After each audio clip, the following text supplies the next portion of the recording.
Japan.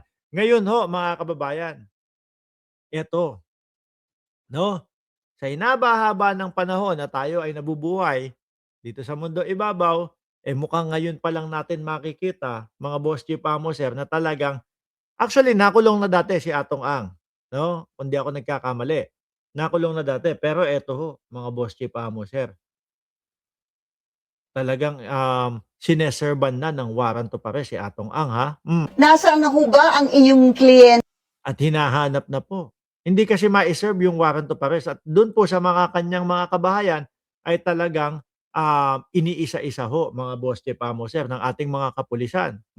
Ito ay patungkol doon sa mga nawawalang mga sabongero po, 'no, at dawit ang pangalan ni Atong Ang, mga bossing. At ang nagdawit po ay walang iba kundi si Dondon Patidongan.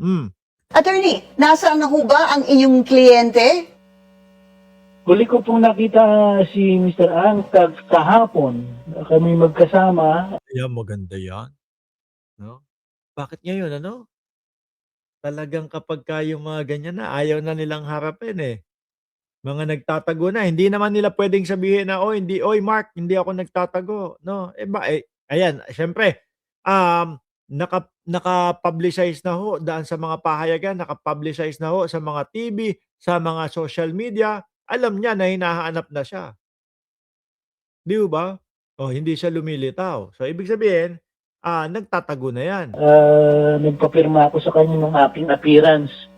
Formal appearance sa mga korte sa Laguna at Batangas. Tapos wala na, biglang hindi na nagpakita, 'no? Possible kasi na ang ano dito is kahapon magkasama sila tapos nilabasan ng warrant of arrest. O ayan na naman kayo do'n sa nilabasan. Gagawan niyo na naman ng istorya. Nilabasan siya ng warrant of arrest kinabukasan. Oh, puwedeng sabihin ng lawyer, "Hindi ko na po nakita, eh." 'Di ba?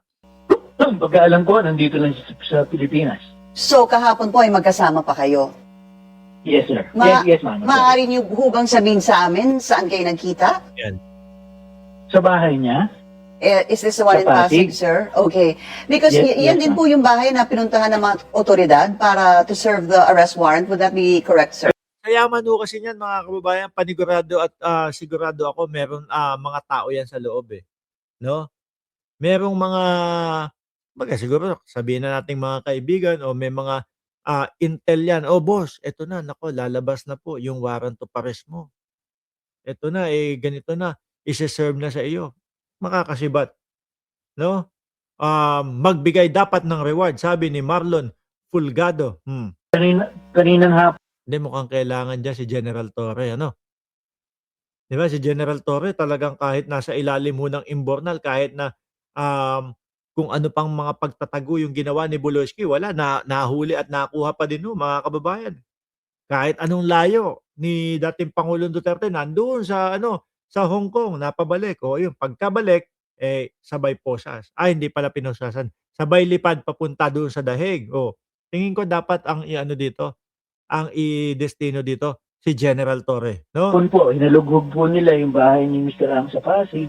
Okay? Yun din pong dating bahay niya na sa Mandaluyong. Hinalugog din po nila. Yun pong farm niya sa Lipa, 2 beses nilang binalikan. He was not found, sir. Hindi po siya He nahanap. was not found. That is the report to me. He has not been found. Ayun, nagtatago na ho, mga kababayan. 'Di ba?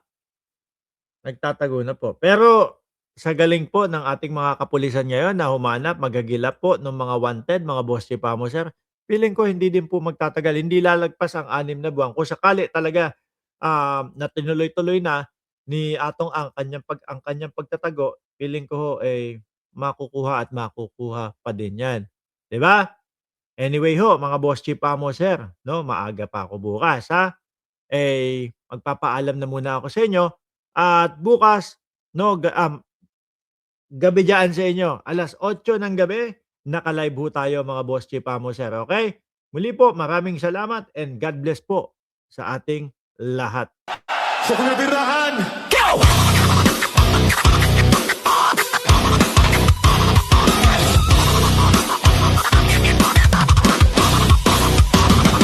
Kawawang publiko, grebe na ito. Nilalaso ng isipan, grebe na kayo. Kailangan wakasan ng katampalasan para mailigtas natin mamamayan. Mamameke ka ba? Birahin na yan. Utakaw ka ba? Birahin na yan. Kultong dedes, birahin na yan. Birahin na yan. Birahin na yan. Walang takot, sino ka man. Basta para sa katotohanan. Eto na, handa ka na ba? Tabing kahuan, dito na biran. Walang takot, sino ka man.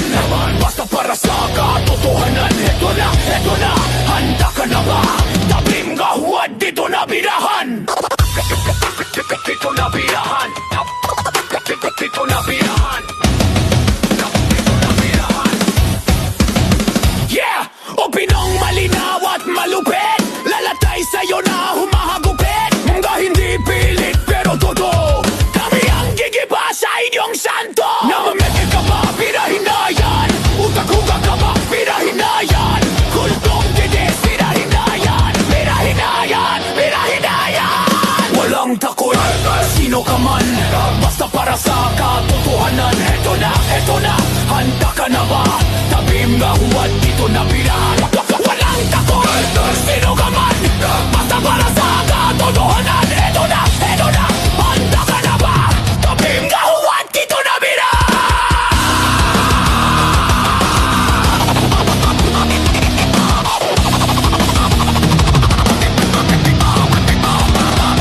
Boss Mac, ano na? Boss Takeru, ano na? Banat Boy Niolo. What's up, ganda? Boss Mac, ano na? Boss Takeru, ano na? Banat Boy Niolo. What's up, ganda? Opinong malinaw at malupit. Lalatay sa'yo na humahagupit. Nga hindi pilig pero totoo. Kami ang gigiba sa inyong santo. Namameke ka ba? Birahin na yan. Utak-lugar ka ba? Birahin na yan. Kultong dides, birahin na yan. Birahin na yan. Birahin na yan. Walang takot, sino ka man. Basta para sa katotohanan. Ito na. Boss Mac, ano na? Boss Takeru, ano na? Banat Boy Niolo. Boss Mac, ano na? Boss Takeru, ano na? Banat Boy Niolo.